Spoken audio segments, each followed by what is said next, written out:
Very good morning, students. Today we are going to discuss about the next topic, that is the prism formula. ठीक है, इसमें हम क्या क्या discuss करेंगे. We will discuss about the angle of the minimum deviation कि minimum deviation होती क्या है. Second one, refractive index of the prism. कि refractive index prism के क्या रिलेशंस होते हैं. ठीक है, तो इन्हीं दो टॉपिक्स के ऊपर आज हमारा मेन जो है फोकस रहेगा. तो क्या करेंगे हम यहाँ पे, देखो पहले अंडरस्टैंड करते हैं कि भाई angle of deviations, minimum deviations है क्या चीज़ है. किसके बारे में, angle of minimum deviations. Minimum deviations का मतलब क्या होगा, कम डेविएशन होना. ठीक है, अब देखो यहाँ पे हमारे पास क्या था, इंसिडेंट एंगल था ये. ठीक है, और मैं रे ऑफ लाइट यहाँ से फॉल करवा रहा हूँ, that was the incident angle. Clear बात ये इंसिडेंट एंगल है तो इसके थ्रू ये क्या होगी, रिफ्लेक्ट भी होगी भाई. ठीक है, जब रिफ्लेक्ट हो रही है तो इसके अकॉर्डिंग से इस तरफ जाएगी लाइट, रे ऑफ लाइट. तो क्या होगा, इंसिडेंट रे यहाँ पे जा रही है, रिफ्लेक्टेड रे यहाँ पे जा रही है, दोनों के बीच का एंगल क्या होगा, मैक्सिमम होगा. बड़ा ज्यादा डेविएशन है ये इन दोनों के बीच का. ठीक है, तो इनिशियली क्या होता है, एंगल ऑफ डेविएशन जो है जीरो इंसिडेंट एंगल के ऊपर ये बड़ी ज्यादा होती है. लेकिन जैसे जैसे मैं अब एंगल को इंक्रीज करता हूँ, देखो मैं एंगल को यहाँ पहले एंगल आई ये था, अब मैंने इंसिडेंट एंगल को इंक्रीज कर दिया. इंसिडेंट एंगल फिर रिफ्लेक्टेड होगी किसकी तरफ, टुवर्ड्स द नॉर्मल. ठीक है, यहाँ पे स्ट्राइक करेंगे, अल्टीमेटली फिर गोस हियर. तो क्या होगा, देखो यहाँ पे इस तरफ गया और इस तरफ. पहले की कंपैरिजन में अब ये एंगल छोटा हो जाएगा.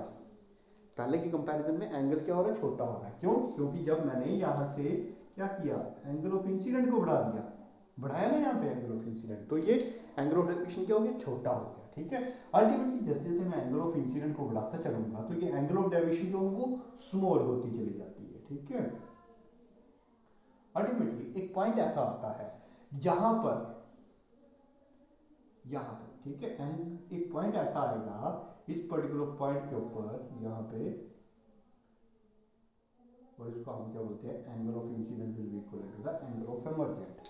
मतलब जैसे ही मैं इस एंगल को बढ़ा रहा हूँ, एंगल को इंक्रीज कर रहा हूँ इस लाइन से, एंगल ऑफ इंक्रीजिंग इस तरफ बताया तो एंगल ऑफ डेविएशन की वैल्यू कम हो रही है. एक पॉइंट एक ऐसा आएगा जहां पे एंगल ऑफ इंसिडेंट जो है एंगल ऑफ एमर्जेंट के बराबर हो जाएगा. किसके बराबर हो जाएगा, एंगल ऑफ एमर्जेंट के बराबर. ठीक है, और in this case the ray of light will go straight parallel to the face, bottom face of this, किसके, प्रिज्म, बॉटम फेस के ठीक पैरेलल चलेगी रे ऑफ लाइट. ठीक है, इसी को हम क्या बोलते हैं, एंगल ऑफ मिनिमम डेविएशन, क्योंकि यहाँ पे क्या हो रही है, मिनिमम डेविएशन हमें मिल रही है. अगर मैं इस एंगल को और ज्यादा इंक्रीज करता हूं तो फिर से ये एंगल ऑफ डेविएशन जो है वो इंक्रीज करने लग पड़ेगी. ठीक है, तो यहाँ से हमने क्या देखा कि जैसे जैसे हम एंगल ऑफ इंसिडेंट सबसे कम था जब से, तो मैक्सिमम डेविएशन आ रही थी. ठीक है, फिर धीरे धीरे हमने जैसे एंगल ऑफ इंसिडेंट को इंक्रीज करना शुरू कर दिया तो डेविएशन में कम होती गई. अल्टीमेटली एक पॉइंट ऐसा आया जहां पे हमें सबसे कम डेविएशन मिली, उसी को हम क्या बोलते हैं, एंगल ऑफ मिनिमम डेविएशन, और रिप्रेजेंट करते हैं किससे, डेल्टा एम से रिप्रेजेंट करते हैं. किससे रिप्रेजेंट किया हमने इसको, डेल्टा एम से रिप्रेजेंट किया. ठीक है, और इस पर्टिकुलर मिनिमम डेविएशन पर होता क्या है कि उनमें एंगल ऑफ इंसिडेंट और एंगल ऑफ एमर्जेंट दोनों के दोनों इक्वल हो जाते हैं. क्या हो जाते हैं, दोनों के दोनों इक्वल हो जाते हैं. क्लियर होगी बात ये सारी सारी. तो यहाँ पे हम इसको कंडीशन को शो भी कर सकते हैं कि how the condition at which the angle of deviation है द मिनिमम वैल्यू. कौन सी ऐसी कंडीशन होगी जहाँ पे आपका एंगल ऑफ डेविएशन जो है मिनिमम वैल्यू कंटेन करेगा. तो कैसे करेंगे, देखो यहाँ पे जैसे रे ऑफ लाइट जो है रेयर से डेंसर में जा रही है, तो we can write it as, हम लोग ऑलरेडी पढ़ के आ रहे हैं इसको, refractive index of the what, glass with respect to, sorry not glass here, कैसे लिखते हैं हम, एंड टू वहाँ, ठीक है, ग्लास ही तो लिखते हैं, glass with respect to the air, and two one लिखते हैं ना, will be equal to what, किसकी इक्वल होता था ये, साइन ऑफ इंसिडेंट एंगल, और इंसिडेंट एंगल क्या होगा यहाँ पे, आई होगा. ठीक है, टू दैट होता है साइन ऑफ रिफ्रैक्शन. यहाँ पे याद करो पीछे वाला डायग्राम हमने क्या लिया था, यहाँ पे R1 लिया था, सॉरी यहाँ पे लिखेंगे हम साइन ऑफ R1. क्लियर हुई बात ये. ठीक है, क्या एंगल बनेगा, साइन ऑफ R1, यानी कि जब आपकी रे ऑफ लाइट जो है कहाँ से कहाँ एंटर कर रही है, रेयर से डेंसर में एंटर कर रही है. ठीक है, फिर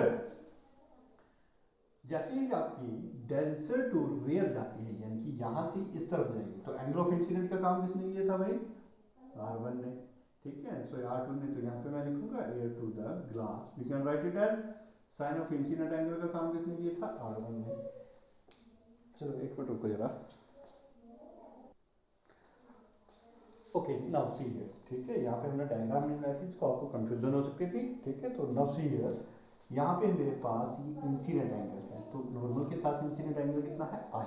तो यहाँ से रे ऑफ लाइट जो है रेयर से डेंसर में एंटर कर रही है, ठीक है। पहला केस कौन सा है, रेयर टू डेंसर सॉरी, कहाँ से कहाँ एंटर कर रही है, रेयर टू डेंसर में एंटर कर रही है, ठीक है। तो उसके लिए हमारे पास रिफ्रैक्टिव इंडेक्स और स्नेल्स लॉ के अकॉर्डिंगली हमारे पास फॉर्मूला क्या बनता था, दिस वन ना। जब डेंसर से रेयर में जाएगी तो स्नेल्स लॉ क्या बनेगा, साइन ऑफ इंसिडेंट। अब साइन ऑफ इंसिडेंट का काम कौन कर रहा है, R2 कर रहा है यहाँ पे, ठीक है। तो we can write it as R2 and sine of reflected angle का काम कौन कर रहा है, इमर्जेंट एंगल कर रहा है। अरे भाई ये तो अलग अलग रिफ्रैक्टिव इंडेक्सेस आ गए, लेकिन याद करो हम लोगों ने प्रिंसिपल ऑफ रिवर्सिबिलिटी के बारे में पढ़ा हुआ है। किसके बारे में, प्रिंसिपल ऑफ रिवर्सिबिलिटी, ठीक है। क्या बोलता है, NaNGA multiply by NGA will be equal to what, 1। तो हमें इसकी वैल्यू निकालनी है भाई, GNA किसके बराबर होगा, 1/ANG के बराबर लिख सकता हूँ मैं इसको, ठीक है। तो यहाँ पे मैं इसको इक्वेट कर सकता हूँ, देखो कैसे, NGA की वैल्यू को यहाँ पे सब्स्टिट्यूट कर देते हैं, ठीक है। ये कितना बन जाएगा ये मेरे पास है, देखो 1/ कितना आएगा, साइन ऑफ NGA की value sine of I upon sine of R।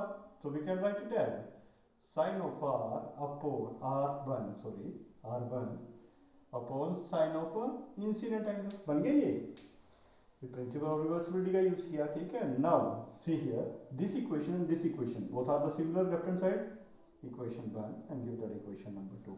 Left hand side को देखो, बोथ आर द सिमिलर, तो we can equate this two equation, equating equation 1 and 2, equating equation 1 and 2। तो देखो we can write it as sine of, यहाँ पे हमने गलत लिख लिया है, R2 एक एंगल है ये, sine of R2 upon sine of incident will be equal to the sine of R1 upon sine of incident, sorry this one is the emergent. अब देखो यहाँ पे हुआ क्या, sine of R2 and sine of R1 both will be equal, यहाँ पे equal हो जाएंगे, इसका मतलब ये रे ऑफ लाइट जो है वो स्ट्रेट जा रही है, ठीक है। तो we can say that sine of incident will be equivalent to the sine of emergent. In this case, sine of refracted R1 will be equivalent to the R2, or we can say that incident angle will be equivalent to the emergent angle. Minimum deviation पर incident किसके बराबर है, emergent के बराबर है। तो देखो R1 will also be equivalent to what, R2 के बराबर तो शो हो गया। यही तो हम बोल रहे थे यहाँ पे कि जब मिनिमम डेविएशन होती है तो R1 R2 क्या होगी, बराबर होगी। बराबर होगी तो इसका मतलब this ray of light will move parallel to the face of this prism, ठीक है। तो हमने यही तो शो करना था कि मिनिमम डेविएशन पर एंगल ऑफ इंसिडेंट और एंगल ऑफ इमर्जेंट इक्वल हो जाते हैं, तो उसकी वजह से क्या होगा, जो रे ऑफ लाइट जो पास करती है वो भी क्या होती है, ठीक पैरेलल हो जाती है किससे, इस सरफेस के साथ से, ठीक है। So this one is the appropriate condition for the minimum deviations. ये आगे हमारे पास मिनिमम डेविएशंस के लिए कंडीशंस।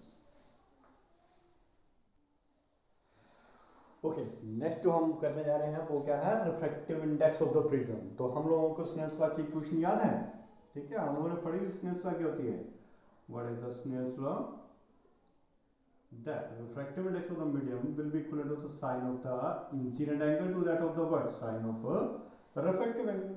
इसके बारे में पढ़ा हुआ हम लोगों ने। तो यहाँ पे हमारा टास्क है क्या, आई और आर की वैल्यू निकालो भाई कितनी आती है। किसका केस कर रहे हैं हम, प्रिज्म का केस कर रहे हैं, ठीक है।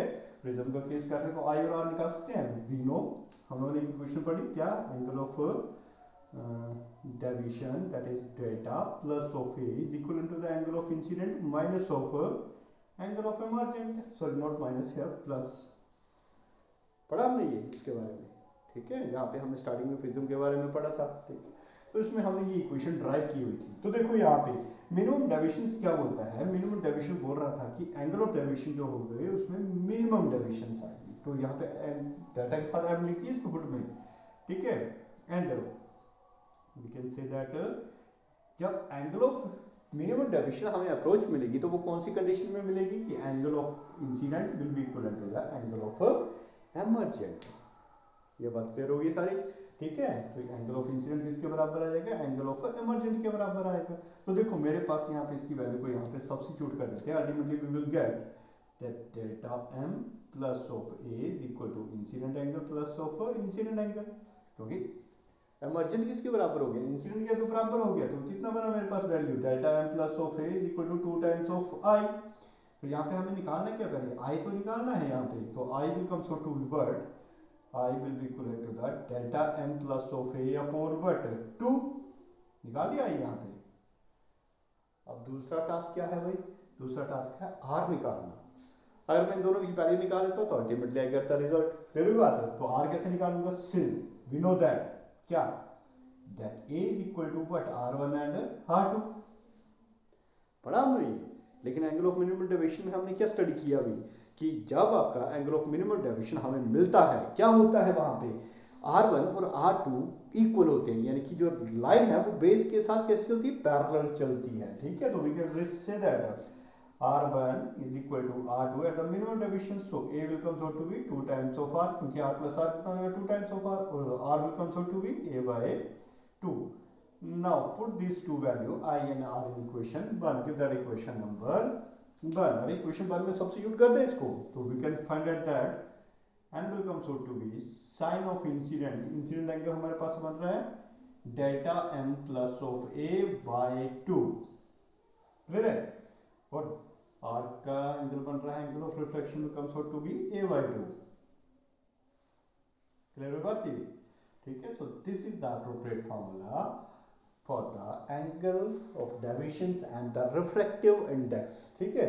if we do some of the approximation that these signs of angle are very smaller, ठीक है, so we can say that sin of theta is very smaller and approximately equal to the theta, so we can write it as this is term, तो ये बन जाएगा मेरे पास angle of prism deviation plus of a by what 2 upon a by what 2, 2 से 2 cancel out, तो angle comes out to be sorry delta m plus a upon a, तो इसको क्रॉस मल्टीप्लाई करके कैसे लिख दूं, N a is equal to delta m plus of a को उठाओ इस तरफ ले आओ, तो ये बन जाएगा N a minus of a is equal to what delta m, तो a कॉमन आ गया यहाँ से, तो n minus of 1 will be equal to the delta m, which is the appropriate relation for the angle of deviation and the refractive index of the material. So this is the appropriate relation. Both these relations will be applicable, ठीक है। This one is the sine of angle with the very larger angle and this one is the very smaller angles, clear होगी बात ये। So this is called the angle of a prism. Thank you all.